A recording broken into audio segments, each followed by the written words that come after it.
this is my channel, Evolve with Monette. So happy to be on the late night, after night, midnight.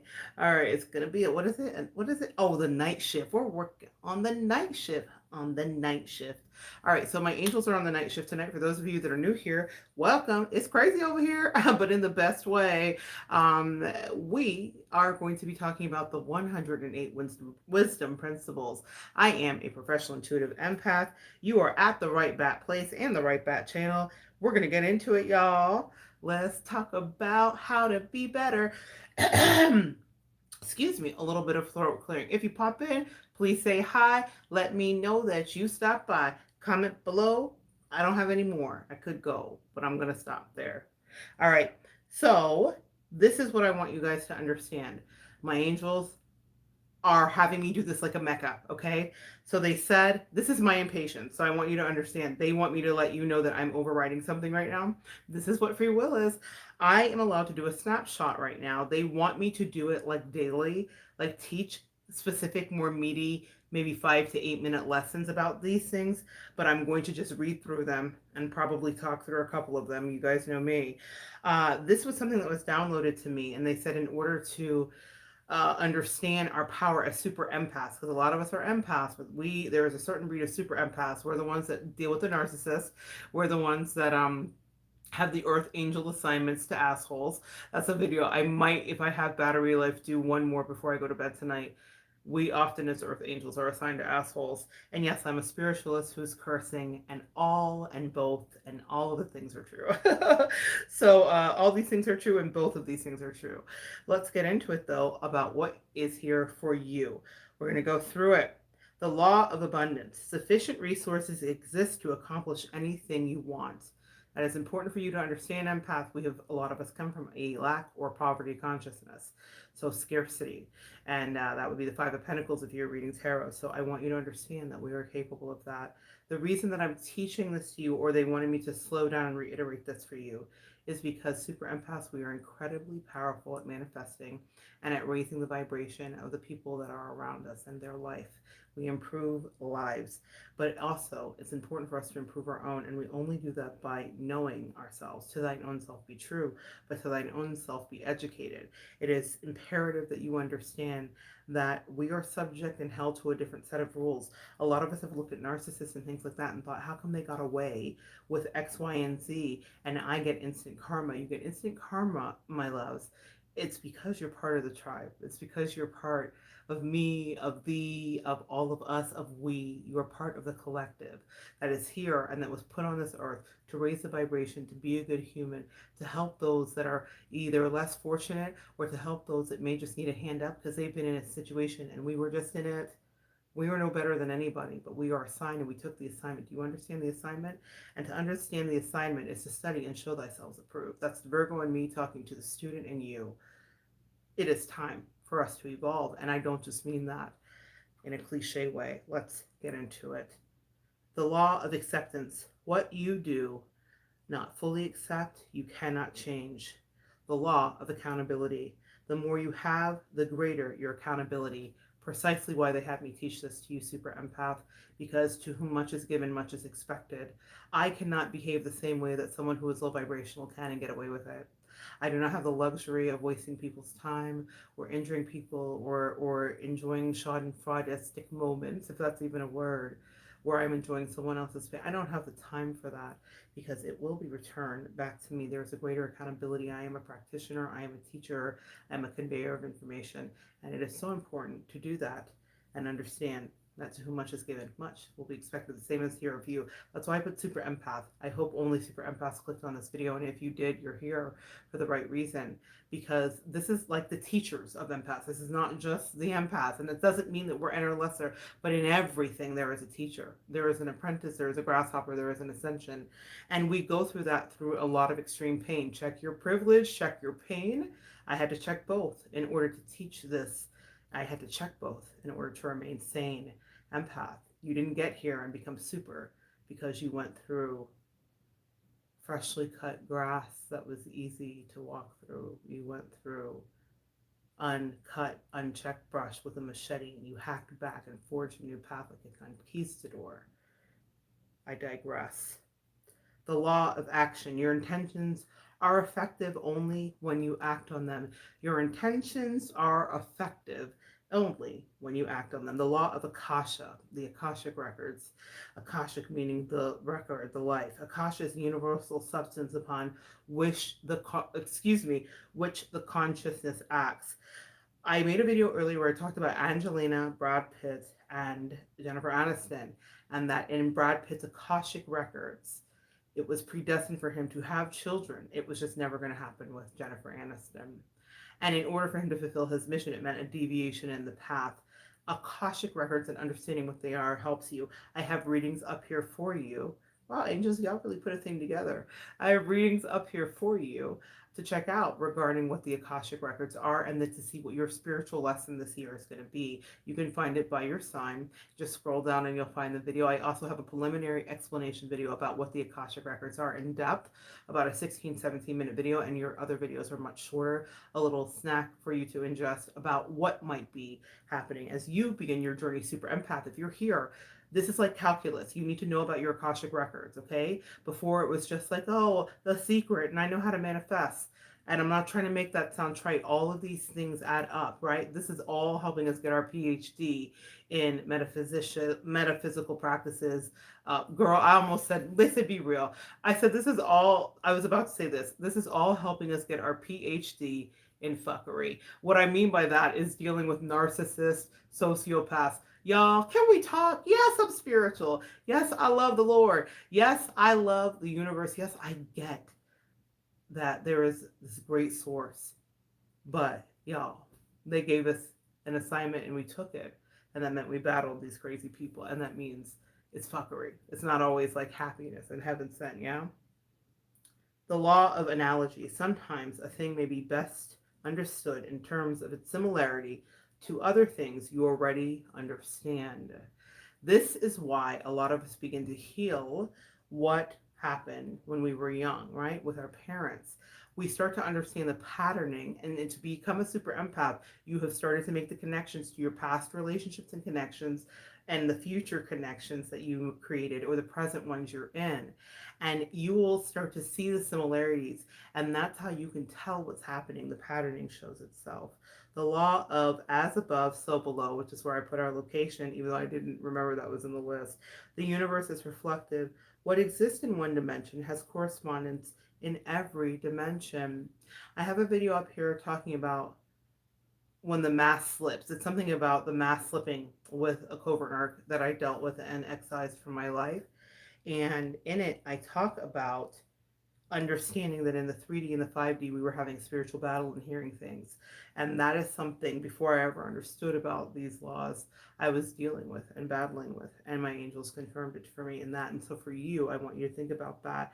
If something is happening in the 3D, whether it be a happy thing or a negative thing, physically or energetically, I've been releasing a lot, and it is showing up physically for me in a way that has not ever before. And it's not machinated, it wasn't orchestrated, but naturally, as I released spiritually a soul tie and it cut the cord to the narcissistic connection, everything in my life got lighter. My world, everything got easier. Everything became a little bit more effortless. And that's the same as above, so below. Okay? The law of ascension. As your soul frequency increases, you ascend into higher dimensions. And this is why I said super empath. And they said, you didn't say that, Monette. We asked you to. That's my angels. Literally, I was just going to title it a Let's Chat. You know, that's kind of my thing. And they said, put super empath up here. So specifically, the angels called you guys out tonight because I don't have one single video up here that says super empath in it. So this is an ascension that's happening. And in that moment, they said, as it is above, so it is below.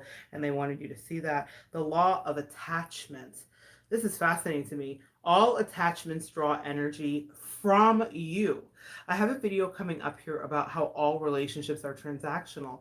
And the truth of the matter is I believe, and this is the downloads I've been receiving as I've been researching this and working with clients all over the world, is that we go in not understanding that all relationships are in fact transactional, and we have this delusion and fairy tale. I had the privilege of having a soulmate who really taught me about negotiations and the fact that relationships are transactional, and we had the best relationship I've had in my life because it was straight up. Now tell me, do you really want to love me forever? Oh, oh, oh, I got the hair for it tonight.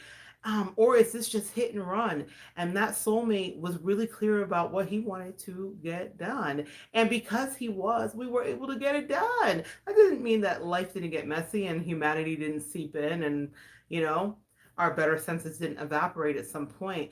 But the start was brilliant, and even the end was brilliant because we negotiated and understood the transactionality of the relationship and what we could extract from one another. And it wasn't a sugar daddy thing. I'm talking about just purely emotional. What I will say here, though, is all attachments draw energy from you. And the reason I was saying everything is transactional is because if it's going to draw energy from you, you should at least be understanding that you should be getting something back in return. There should be a norm of reciprocity. You get it? So start to understand that. And that also helps you to clarify, super empath, how many ancillary people you have in your life. That's why as we ascend, oh my God, full circle moment. They had me make a video first thing this morning. I didn't understand why it wasn't as clean and crispy as I wanted. I wanted to do a pre-record. Its circle got smaller. Every body can't go. As above, so below. And so we ascend in order to grow. And that means we release the things that we no longer need to know. That's an angel channel right there. I can't even do that. I couldn't do that if you paid me. Listen here. So if you are attached to people, they are drawing energy from you and connecting to you. And empath, our energy is valuable. That's what I'm here. I'm here for the practitioner. Our energy is valuable. You literally have created industry. There's a cottage industry for our metaphysical energy, and people are paying attention, and the world is reawakening to the feminine sciences, which is what metaphysics is. The masculine science is Western medicine or traditional medicine in that regard. I don't know. I kind of feel like Ayurveda is the balance science, right? It's both masculine and feminine. I'm going to make a video about that. That's just an idea that dropped in. I've never heard anybody talk about that. Let me know below if that is something you've heard of before. But Ayurveda is the balance. It's like divine feminine and divine masculine of medicine. Fascinating. Thank you, angels. Message. Don't steal that, y'all. I have to trademark that. The law of balance. Each thought, feeling, and action impacts the universe, generates karma, and requires a balance factor to be supplied by the initiator. Y'all, this is what we all need to know, especially as super empaths, is that we are in this place where we are responsible for our thoughts. Remember what I said, to whom much is given, much is expected. This law of balance is so important, and that's what karma is. Another video that I just happen to have up here regarding balance. Karma is about balance. It's not about vengeance, okay? That's what they just asked me to convey to you. All right, so but whoever the initiator was, so if someone's like wishing bad on you, if someone wants you to die, if someone hopes that you're poor, if someone hopes that everything in your life goes bad, they will experience all of that. I once had a narcissist say to me, I got all the karma you wished on me, this petulant entitled brat. And she's like, I got all the karma you wished on me. And I told her, oh sweetie, I never wished karma on you. I didn't have to. You were your karma. And as she was gaslighting me, I didn't do anything, da da da da. I was like, okay, I hope you didn't. I really, really hope you didn't, because as the initiator and as a super empath who understood this law, I knew that she would be responsible to bear the weight as a karmic balance of everything she had done to me times 10. The universe never misses, and neither does karma. She knows just where to plant all of those memorable karmic kisses. All right, guys, let's get back into it. The law of change. A change in any one thing changes everything. The butterfly effect. A stone, a ripple in the pond. I had that experience where one thing changed in the periphery of my life, and it changed everything in many lives. It's fascinating how that happens. The law of compassion. Compassion opens one path to the other. And that is so true. That's where we talk about bipartisanship regarding politics, but also in our friendships and relationships and our loverships. we often are missing in compassion, and when we're in ego we are devoid of compassion. I don't know why they're asking me to convey this. I've got a little bit of time left. I don't know if I'm going to get through the whole list, so I'm going to do like a few more and end this video while and plug back up. Maybe I'll come back tonight. So you need to be compassionate, and super empaths, we are nothing but compassion. It's, however, one of the things that I have found, and they're asking me to highlight, is that we've been overly compassionate. You understand? We've given too much leeway, time, and energy and attention to things that didn't deserve it. And in some moments, our compassion is what is healing. So I want you to understand that as well. The law of connectivity. Everything is connected to everything. If all we super empaths get that, right? We earth angels get that. We light workers get that. We metaphysicians, I'm having such a hard time with that word tonight, get that. But the thing is that we forget that as we forget that Cain and Abel, if Cain could understand Abel or vice versa, that wouldn't have happened, with compassion, but also understanding that what I do to my brother, I do to myself. The karmic balance. You get it, guys? These are such important principles to know, commit to memory. These are like the Psalms for the empaths. You know, the Lord is my shepherd; I shall not want. Well, everything is connected to everything. Everything is everything. What is meant to be will be. Didn't Lauren, in the Miseducation of Lauren Hill, sing to us? Spring will come eventually. Let's continue. Spring will come eventually. That's a prediction. Right now, I'm channeling. They said that spring will come eventually. Someone here needs to know that spring will come eventually. Someone now is in the spring of their life. There are new opportunities, new things springing up, new blades of grass popping up and through. They said you didn't abandon it before the blade popped through. They said you graduated from the secret, where they used to talk about that was you abandoning something before the blade popped through, and that's why we were advanced. That's why now we're taking bigger chances, because we are making greater advances. Ascension, ascension, ascension. Wow. All right, so let's clarify. That was a little rampage. Thank you, Abraham Hicks. Rampage there. The law of consciousness. Consciousness is the lowest common denominator of the universe. So we are all connected, again, back to the above. The law of contagion. Whew. Two things. Once in contact, remain in contact, even when separated. High twin flames, high soulmates. This is the issue once we cut cords, or don't cut the cords, because even when the cord is cut, two things, once in contact, remain in contact, even when separated. I made a video over a year ago. Wow. Y'all, listen to your angels. They guide you every step of the way. It's crazy that I'm making this video tonight and I'm thinking about these videos I've made, but it's because I transmuted my pain through art and I was obedient in my ascension. I'm not just here being like, I'm the best student in the class, because God knows I'm not. Man, I'm not. But I do try to be obedient and I strive for that.